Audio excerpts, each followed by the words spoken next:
All right, working on the 24 horsepower Briggs Stratton here in the old Cub Cadet, the non-turbo motor. Just kidding. Um, been developing a miss. Found the original problem the first time. Exhaust valve bent the push rod. Okay, get a new push rod, put it back in, adjust my valve lash, valve cover back on, hook it back up to the fuel pump, start mowing. Runs about 3/4 of my yard, starts missing again. Okay, put it back in the garage, let it cool off, pull the valve cover.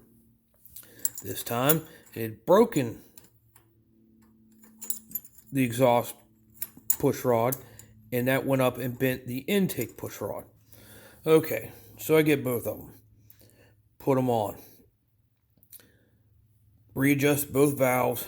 It runs good for, I don't know, 3 or 4 mows now.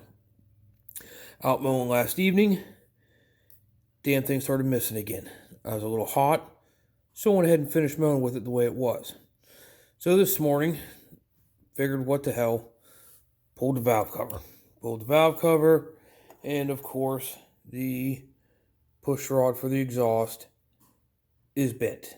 Now, on this one, you have a metal push rod for exhaust and aluminum for the intake. On these, I think they call these the Intech V-twin engines for the Briggs Stratton. So, these run about $8 or $9 in my local mower shop, so I'm going to have to get another one of these. I don't have one on hand.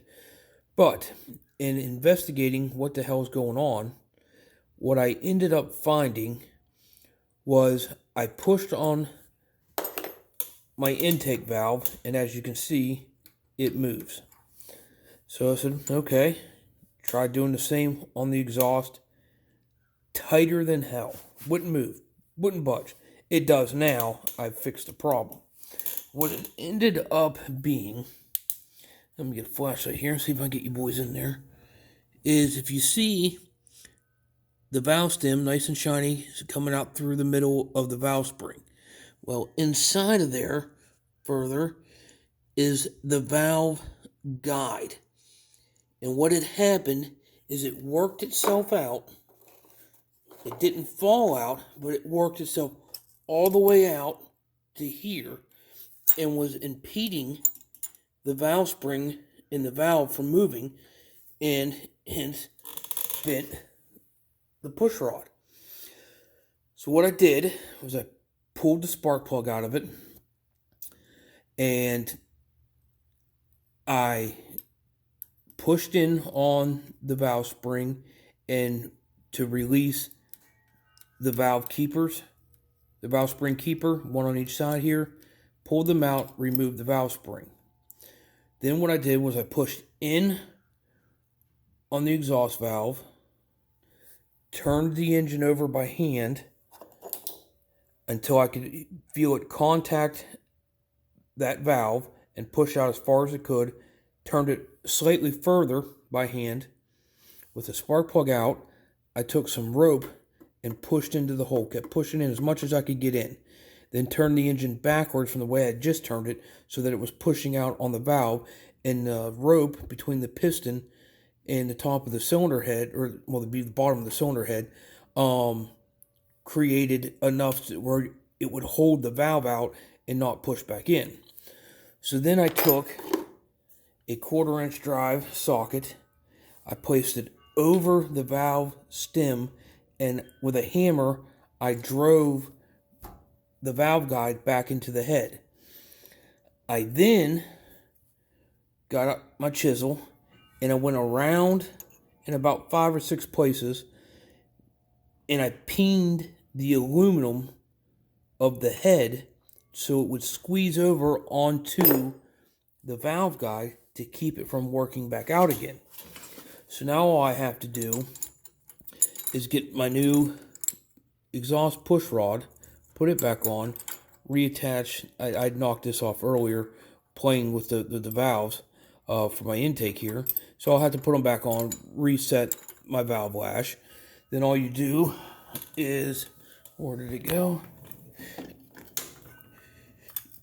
You install your valve cover back on, and then slide your fuel pump, which goes, it has a little nipple on the bottom, over the hose on the valve cover so that it actuates the fuel pump to pump fuel up to the engine.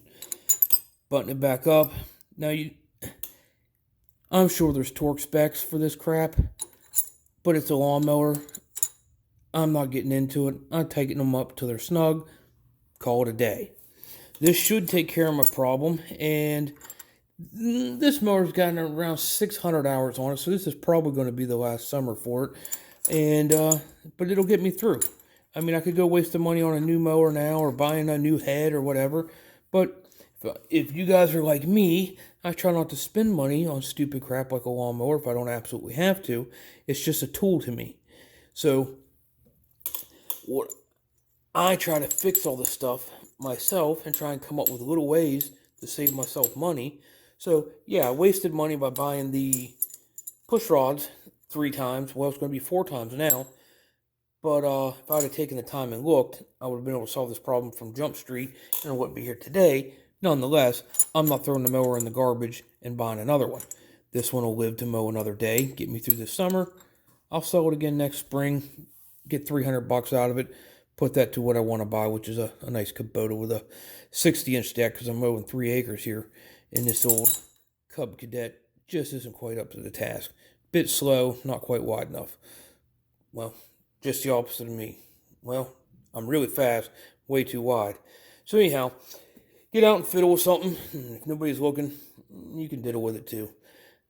Enjoy your weekend.